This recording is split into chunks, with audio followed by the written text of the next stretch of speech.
أحب أقول النهاردة لكل أم: كل سنة وانتي طيبة. كل سنة وانتي طيبة يا أمي.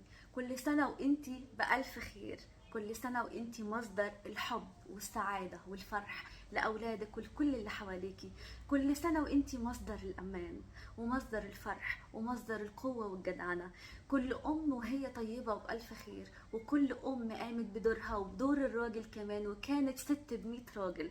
كل سنة وانتي طيبة، وربنا يعوض تعبك خير ويفرحك في أولادك ويخليكي دايما محبة ومصدر سعادة وأمان وجدعنة وقوة ليكي ولكل اللي حواليكي.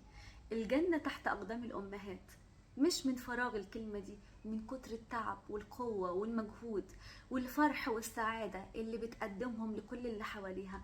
مهما كانت تعبانة ومهما كان فيها، هي مصدر للعطاء اللي بدون مقابل.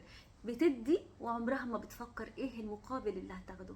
كل سنة وانتي طيبة يا أمي، ربنا يديم عليك الفرح والسعادة والصحة، ودايما تفرحي بأولادك وتفرحي دايما بكل اللي حواليكي، وتلاقي نتيجة تعبك وعطائك وقوتك اللي انتي اديتيها وبتديها لكل اللي حواليكي. كل سنة وانتي طيبة.